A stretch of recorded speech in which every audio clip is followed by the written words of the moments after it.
প্রিয় ছাত্রছাত্রীরা, তোমাদেরকে স্বাগতম জানাচ্ছি ইস্পাহানি স্কুলের এসএসসি ক্যান্ডিডেটের জন্য বিশেষ ক্লাসে। আজকে আমি তোমাদের একটি সিন প্যাসেজ পড়ে শোনাবো। যে সিন প্যাসেজটা কখনো পরীক্ষাতে ইম্পর্টেন্ট হয়ে আসেনি, তো সেক্ষেত্রে আমরা এটাকে সেরকমভাবে ইম্পর্টেন্ট বলি না, কিন্তু এটা তোমাদের জন্য যে সিন প্যাসেজ থেকে যে শূন্যস্থানটা আসে সেই শূন্যস্থানের জন্য এটা অনেক গুরুত্বপূর্ণ। তো সেক্ষেত্রে তোমরা এটাকে গুরুত্বের সাথে পড়বে, এবং সেই যদি গুরুত্বের সাথে পড়ো তাহলে সেক্ষেত্রে তোমরা এটাকে অ্যান্সারও করতে পারবে বলে আমরা মনে করি। যদি পরীক্ষাতে আসে তাহলে সেটাকে অ্যান্সারও করতে পারবে। তো আশা করছি তোমাদের এটা উপকার করবে। আমি জিনিসটাকে পড়ে শোনাচ্ছি, যদি সময় হয় তাহলে সেক্ষেত্রে তোমাদেরকে আমি এটার কিছু প্রশ্ন এবং সঠিক উত্তর সম্পর্কেও আলোচনা করব। দেখো, এটা হচ্ছে ইউনিট 5-এর লেসন 2B। এটা বাংলাদেশের বিভিন্ন ধরনের সমস্যা সম্পর্কে আলোচনা করা হয়েছে, বাংলাদেশের বিভিন্ন ধরনের পলিউশন সম্পর্কে আলোচনা করা হয়েছে। ওকে, তাহলে আমরা শুরু করছি পড়াটাকে। দেখো, Bangladesh is now in the grip of all sorts of pollution like air pollution, soil pollution and water pollution. খেয়াল করে বলা আছে যে Bangladesh is now in the grip বলা হয় কারো কিছু হাতের থাবা বলা যেতে পারে। তো এখানে বাংলাদেশে বিভিন্ন রকমের পলিউশনের সমস্যা রয়েছে, বলছে অল সর্টস অফ পলিউশন, সকল প্রকারের পলিউশন সম্পর্কে এখানে বলা আছে। যেমন এয়ার পলিউশন, পরবর্তীতে সয়েল পলিউশন এবং ওয়াটার পলিউশন। তোমরা সবাই এই বিভিন্ন ধরনের পলিউশন সম্পর্কে অবগত রয়েছে, তো সেটা সম্পর্কে আর বলছি না। The dwellers of the urban areas are the worst sufferer of such pollution. তো ডুয়েলার্স বলতে কি বোঝানো হয়? ডুয়েলার্স মানে হচ্ছে বসবাসকারী।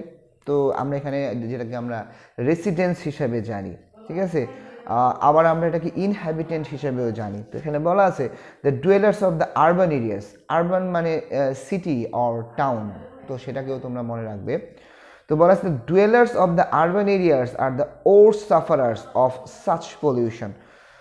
যে শহরে বসবাসকারী মানুষেরা, অধিবাসীগণ হচ্ছে এই মানে পলিউশনের, এই ধরনের পলিউশনের সবচেয়ে বেশি ভুক্তভোগী, ঠিক আছে, মানে ক্ষতির শিকার বলতে পারো। The indiscriminate industrialisation process in Bangladesh over the past ডিকেডস has created significant environmental problems. খেয়াল করে দেখো লাইনটাকে, বলা আছে the indiscriminate industrial process.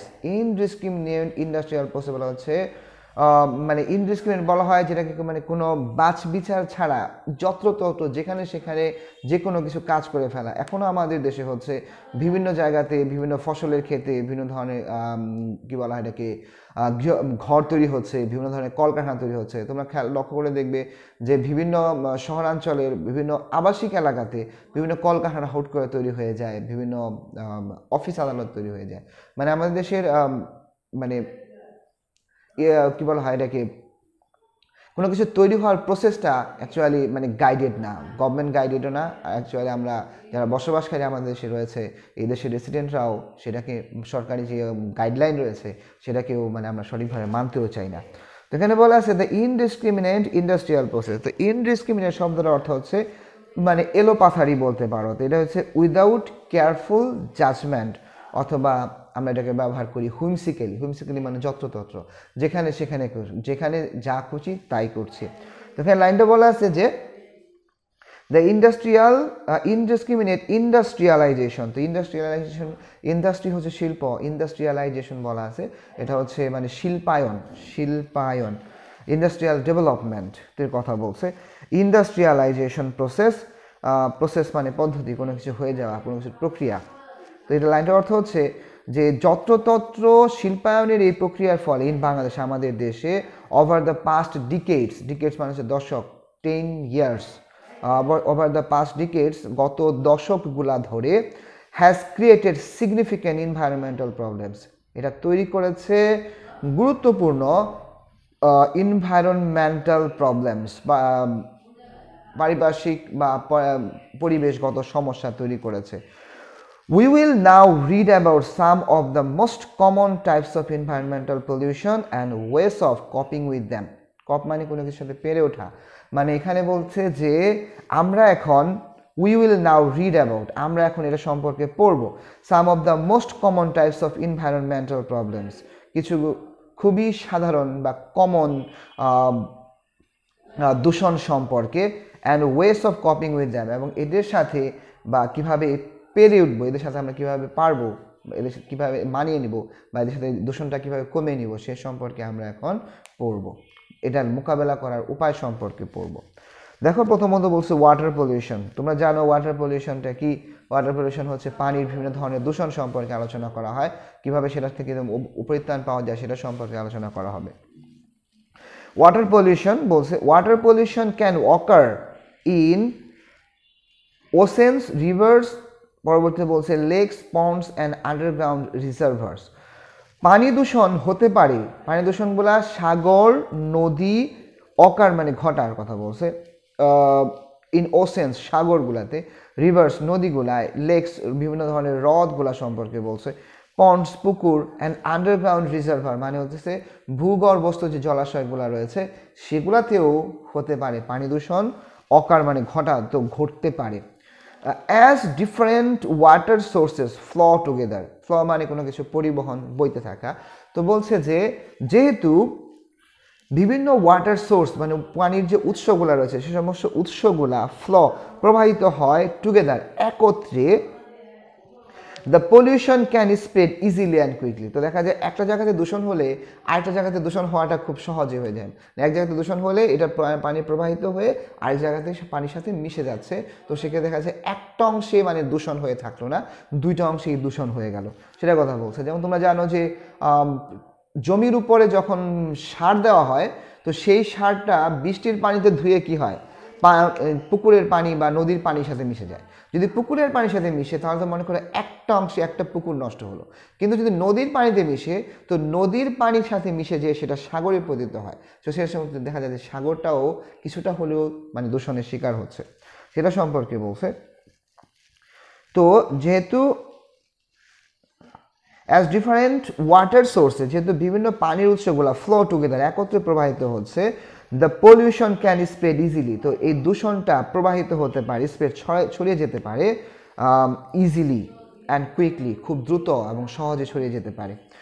Causes of water pollution includes মানে কোনো কিছুর ভিতরে থাকা, ইনক্লুডেড বলা হয় কোনো কিছুর ভিতরে, তো বলা হচ্ছে যে পানি দূষণের কারণগুলা কি সেটা সম্পর্কে দেখো বলছে, ইনক্লুডস রয়েছে, এর ভিতরে রয়েছে কি, ইনক্রিজ সেডিমেন্ট ফ্রম সয়েল, তো মাটির মানে নদীর পানি, মাটি ক্ষয় হয়ে নদীর তলানি পড়ে যাওয়া, মানে নদীর তলানিতে পড়া, এবং সেই নদীর তলানি পড়লে কি হয়, সেডিমেন্টগুলা মানে তো তলানিকে উঁচু করে ফেলে, নদীর তল ভরে যায়। ইনক্রিজ সেডিমেন্ট ফ্রম সয়েল, মাটি থেকে তলানি বৃদ্ধি পাচ্ছে। এরোশন মানে হচ্ছে নদী মাটি ক্ষয়, নদীর পাড়গুলা ভেঙে যাচ্ছে, পাড় ভেঙে নদীতে পড়ছে এবং সেখানে দেখা যাচ্ছে নদীর যে স্বাভাবিক ফ্লো সেটা ব্যাহত হচ্ছে।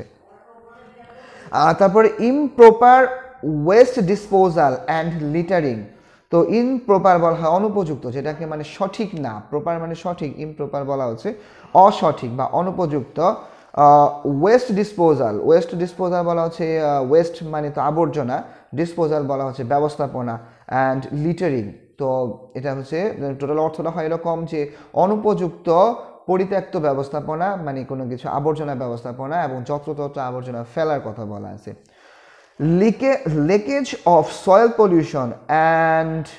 Pollution into water supplies, leakage of soil pollution into water supplies, আমরা জানি যে শহরাঞ্চলে যে আমাদের পানির যে ব্যবস্থাপনা সেখানে পানি সাপ্লাই করা হয়, সেখানে বলছে পানি সরবরাহ ব্যবস্থাতে যদি ছিদ্র হয়ে যায় মানে পাইপে যদি কোনো লিকেজ দেখা যায় তাহলে সেখানে মাটি দূষণ, মাটিটা পানির সাথে মিশে যেয়ে পানি দূষণ তৈরি করছে।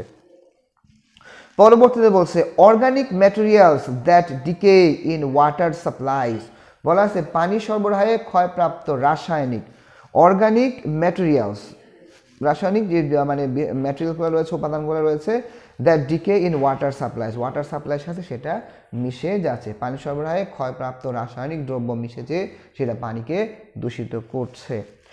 ইনফ্যাক্ট পলিউটিং দ্য ল্যান্ড, তো এখানে এটা হচ্ছে মানে পানি দূষণের কারণগুলো সম্পর্কে বলছে। এখন দেখো পরবর্তী বলছে In fact, polluting the land means polluting the waters. মূলত মানে প্রকৃতপক্ষে বলছে, ইনফ্যাক্ট প্রকৃতপক্ষে polluting the land মাটি দূষণ means অর্থ হচ্ছে polluting the water, মাটি দূষণ অর্থ হচ্ছে পানি দূষণ। Throwing away a toxic substance on the ground near a water source means it eventually reaches the body of water. খুব সহজভাবে বলা আছে, খুব সহজভাবে বলছে লাইনটা, যে তুমি যদি একটা টক্সিক সাবস্টেন্সকে কোনো একটি বিষাক্ত দ্রব্যকে কি করছো, মানে ফেলে রাখছো, যেটাকে মানে মাটিতেই ফেলছো, মাটিতে ফেলছো, ground earth. Throwing away toxic substance on the ground, মাটিতে কোনো একটা কিছু বিষাক্ত দ্রব্যকে ফেলে রাখা, নিয়ার এ ওয়াটার সোর্স বলছে, যেটা পানির উৎসের খুব কাছাকাছি, মিনস এটার অর্থ হচ্ছে it eventually reaches the body of water, এটা এক সময়ে মাটির সাথে পানিতে যেয়ে পৌঁছাবে। অ্যাজ এ রেজাল্ট, এর ফল হচ্ছে দ্য ওয়াটার ইজ পলিউটেড, এর ফল হচ্ছে পানি দূষিত হয়ে গেল। পরবর্তীতে বলছে কি দেখো, industrial waste must not be disposed in river or lakes. তো শিল্প কারখানার বর্জ্যগুলা অবশ্যই বলছে এটা কখনোই মানে ডিসপোজ করা যাবে না, এটা কোথায়, ইন রিভার্স অর লেকস, নদীতে অথবা হ্রদে ফেলা যাবে না। We need to be more careful, আমাদেরকে আরও যত্নবান হতে হবে। We need to be more careful, আমাদের আরও যত্নবান হতে হবে। More about disposing household waste too, গৃহস্থালী যে বর্জ্য ব্যবস্থাপনা রয়েছে সেগুলাকেও আমাদেরকে মানে ফেলার ক্ষেত্রেও অনেক যত্নবান হতে হবে, অনেক মানে সতর্ক হতে হবে। ইউজ পেস্টিসাইড মিনস, তো পেস্টিসাইডস বলা হচ্ছে মানে কীটনাশক। We use pesticide means that when it rains, বুঝে বললাম যে যখন একটি জমিতে রাসায়নিক সার ব্যবহার করা হচ্ছে, কীটনাশক সার ব্যবহার করা হচ্ছে, সেটার অর্থ হচ্ছে means that when it rains, যখন বৃষ্টি হচ্ছে, chemicals used in the lawn, তোমার উঠানে যে তুমি কেমিক্যালকে ব্যবহার করলে, অর গার্ডেন অথবা বাগানে, wash into the river bodies, এটা ধুয়ে যেয়ে পানিতে পড়বে। দেয়ারফর, এর ফল হচ্ছে we must be aware of the danger of using pesticides, এটার ফল হচ্ছে উই মাস্ট বি অ্যাওয়ার, আমাদেরকে অবশ্যই সতর্ক হতে হবে, ডেঞ্জার অফ ইউজিং পেস্টিসাইডস, এই কীটনাশক ব্যবহারের যে বিপদ, সেই বিপদ সম্পর্কে সতর্ক হতে হবে। As they may pollute our rivers, যেহেতু তারা আমাদের নদীকে দূষণ করতে পারে, ক্যানেলস অ্যান্ড লেকস, এবং খালগুলাকে এবং হ্রদগুলাকেও দূষিত করে ফেলতে পারে। এর পরবর্তী অংশে রয়েছে আমাদের সয়েল পলিউশন। সয়েল পলিউশন সম্পর্কে যদি বলতে চাই, তার আগে আমাকে কয়েকটা শব্দের সাথে একটু মানে তোমরা একটু ম্যাচ করে নাও। তো বললাম যে ডুয়েলার্স মানে হচ্ছে ইনহ্যাবিটেন্টস, এটা তুমি রেসিডেন্ট বলতে পারো। তো সাফারার শব্দকেও একটু মানে ভিন্ন রকমভাবে তুমি চিন্তা করতে পারো, এটা হচ্ছে ভিকটিমস, যারা মানে কোনো কিছু দুঃখ ভোগ করে, ওয়ান হু হ্যাজ সাফার্ড।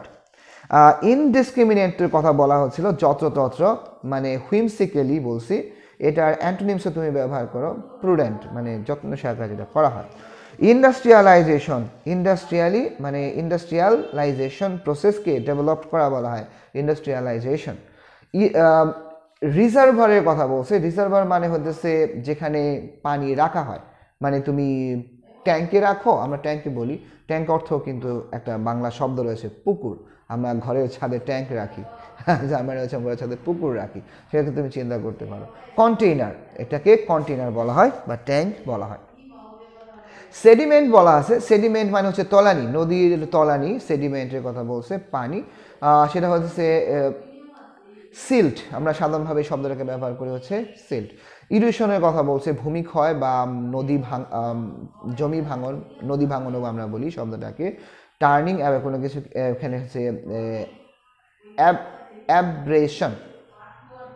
ডিসপোজালের কথা বলছে কোনো কিছু জঞ্জাল সাফাই করা, ডিসপোজাল জঞ্জাল ব্যবস্থাপনা, এটা হচ্ছে টার্নিং অ্যাওয়ে। পরবর্তীতে বলছে লিটারিং, সেখানে একই রকম অর্থ ব্যবহার হবে, যত্রতত্র ময়লা আবর্জনা ফেলার কথা বলছে। টক্সিক শব্দ হচ্ছে বিষাক্ত, দ্যাট মিনস দ্য পয়জনাস, তুমি এটাকে ব্যবহার করতে পারো পয়জনাস হিসাবে। পয়জনাস, ইনজুরিয়াস অথবা ডেডলি শব্দের অর্থ তোমরা জানো সবাই। এখন আমরা এটা পড়বো আমরা হচ্ছে সয়েল পলিউশন। সয়েল পলিউশন হচ্ছে এটা সম্পর্কে যদি পড়ি তো সেখানে দেখো কি বলছে, among the most significant causes of soil pollution is the enormous volume of industrial waste which is being produced every day but not disposed properly. খেয়াল করো বিষয়টাকে, among the most significant causes of soil pollution, মাটি দূষণের অন্যতম কারণ, মানে অনেকগুলো কারণের ভিতরে সবচেয়ে গুরুত্বপূর্ণ যেটা সেটা হচ্ছে is the enormous volume of industrial waste, যেটা হচ্ছে enormous volume, প্রচুর পরিমাণে শিল্প বর্জ্য যেটা তৈরি হয়, ওয়েস্ট হুইচ ইজ যেটা হয় না, হুইচ ইজ বিং প্রডিউস যেটা তৈরি হচ্ছে এভরিডে প্রতিদিন, বাট কিন্তু নট ডিসপোজড প্রপারলি, সেটার বর্জ্য ব্যবস্থাপনাটা সঠিকভাবে কখনোই করা হচ্ছে না। পরবর্তী বলছে মিসম্যানেজমেন্ট মানে হচ্ছে that's the manage is not done properly. Management of the house hold West, তো যে বললাম এখানে ওয়াটার পলিউশনের ভিতরে এটা সম্পর্কে বলা আছে যে হাউস হোল্ড ওয়েস্টটাকে আমরা সঠিকভাবে ম্যানেজমেন্ট করি না, এখানে ডিসপোজ করি না। Particularly the polythene shopping bags, তোমরা জানো পলিথিন শপিং ব্যাগসটা বর্তমানে একটি থ্রেট হিসেবে বিভিন্ন জায়গাতে এটা থ্রেট বলা হচ্ছে, এটা অ্যাকচুয়ালি একটা থ্রেট, মানে হুমকি, পরিবেশের জন্য মারাত্মক রকমের হুমকি, কারণ পলিথিনটা সহজে নষ্ট হয় না, এটা মাটিতে বছরের পর বছর থেকে যায়। তো পার্টিকুলারলি বিশেষভাবে, পার্টিকুলারলি মানে হইতেছে ইন স্পেশাল কেস, স্পেসিফিক্যালি বলতে পারো, তো শব্দটাকে ব্যবহার করছে particularly the polythene shopping bags, বিশেষ করে পলিথিন শপিং ব্যাগস কেনাকাটা করার জন্য ব্যাগগুলো ব্যবহার করা হয়, has cost serious threat to the soil, এটা মারাত্মক হুমকি সৃষ্টি করেছে মাটির জন্য, অ্যান্ড দ্য ড্রেনেজ সিস্টেম, এবং শহরাঞ্চলে যে ড্রেনেজ সিস্টেম রয়েছে সেগুলোতেও এটা অত্যন্ত বড় ধরনের একটা হুমকি। Another cause for soil pollution is the use of agricultural pesticides, fertiliser etcetera. আরও একটি কারণ হচ্ছে মাটিতে সারের ব্যবহার, কি বলা আছে যে use of another cause for soil pollution, আরও একটি কারণ ইজ দ্য সয়েল পলিউশন, মাটি দূষণের is the use of agricultural pesticides, কৃষিক্ষেত্রে পেস্টিসাইড বলছে কীটনাশক, ফার্টিলাইজার, বিভিন্ন ধরনের সার যেগুলা বিশেষ করে তৈরি হয় কেমিক্যাল থেকে সেগুলা।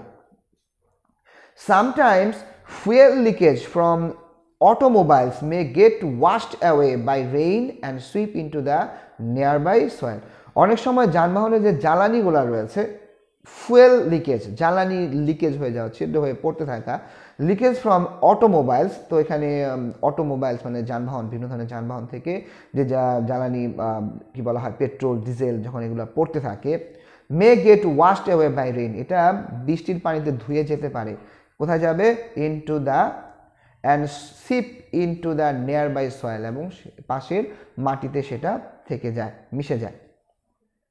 Pesticides and fertilizers are useful for plant growth, but their overuse has led to soil pollution. তো এখানে আবার এটাও বলা আছে যে কীটনাশক এবং যে বিভিন্ন ধরনের সারগুলো রয়েছে এটা উপকারী, অবশ্যই উপকারী, কারণ এটা ছাড়া বর্তমানের হিউজ পপুলেশনের খাদ্য উৎপাদন সম্ভব হয় না।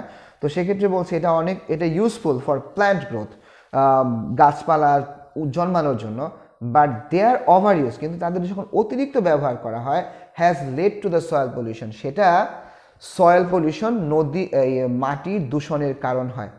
Natural fertiliser and compost can be used instead of their chemical alternatives, এই যে এখানে যেটা কথা বলা আছে সেটা হচ্ছে আসল, বলা আছে যে প্রাকৃতিক সার মানে হচ্ছে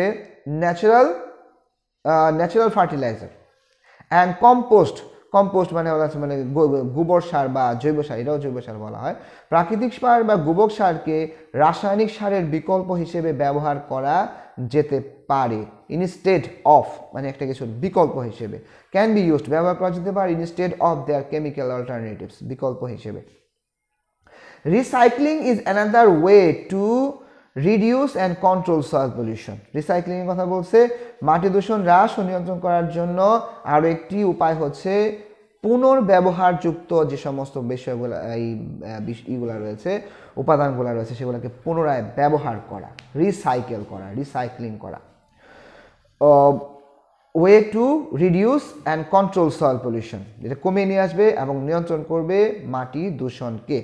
recycling paper, plastics and other materials reduce the volume of reuse in landfills. দেখো লাইনটাকে বলছে যে মাটি দূষণ হ্রাস ও নিয়ন্ত্রণ করার আরও একটি পুনর্ব্যবহারযোগ্য, যেটা বলছিলাম সেটা হচ্ছে recycling is another way to reduce and control. Recycling হতেছে আরও একটা পদ্ধতি রিডিউস করা এবং কন্ট্রোল করা সয়েল পলিউশন, মাটি দূষণের। রিসাইক্লিং পেপারস, কাগজকে রিসাইকেল করা, পুনর্ব্যবহার করা। প্লাস্টিক্সের কথা বলছে। তারপর আদার ম্যাটেরিয়ালস, যেগুলা অন্যান্য উপাদানগুলোকে যেটা করা যাবে সেটার কথা বলছে। রিডিউস, কমে নিয়ে আসবে the volume of refuse in ল্যান্ডফিলস। তো মাটিতে যে এখানে বলছে রিফিউজ মানে পড়ে থাকবে সেগুলোর কথা বলা আছে, যেগুলো জঞ্জাল পুনর্ব্যবহারযোগ্য করার জন্য স্থলভাগের জঞ্জালগুলোর পরিমাণ কমিয়ে নিয়ে আসবে। মানে রিফিউজ করবে, ভলিউম অফ রিফিউজ ইন ল্যান্ডফিলস, তার মানে এটা হচ্ছে পুনর্ব্যবহারযোগ্য করা স্থলভাগের জঞ্জালের পরিমাণকে কমিয়ে দেবে। আচ্ছা, পরবর্তী বলছে ডিফরেস্টেশন। ডিফরেস্টেশন মানে হচ্ছে গাছ কাটা। ডিফরেস্টেশন অলসো কজেস ইরোশন, গাছপালা কেটে ফেলাও, বনায়ন ধ্বংস করাও মানে সয়েল ইরোশন, মাটি ক্ষয়ের কারণ হয়। পলিউশন তাহলে দূষণে হবে। And the loss of fertility, নদী মাটির উর্বরতার পরিমাণ কমে নিয়ে আসে ইন দ্য টপ সয়েল, উপরের মাটি, যে মাটিটা হচ্ছে যেখানে আমরা ফসল উৎপাদন করি। প্ল্যান্টিং ট্রিজ অ্যান্ড রিফরেস্টেশন, গাছপালা রোপণ করা এবং পুনরায় বনায়ন করা help prevent soil erosion and pollution. নদী মাটি ক্ষয় এবং মাটি ভাঙন থেকে, মাটি দূষণ থেকে আমাদের এই ইসের মাধ্যমে কি বলা হচ্ছে এটা কমিয়ে নিয়ে আসবে। তো আজকে এই পর্যন্তই। আমি আগামী দিন এটার বিভিন্ন ধরনের প্রশ্ন সম্পর্কে আলোচনা করব। শেষ পর্যন্ত সবাই ভালো থাকো, বারবার করে পড়তে থাকো। আশা করি আমাদের সাথে আবার ক্লাসে দেখা হবে। ধন্যবাদ সবাইকে।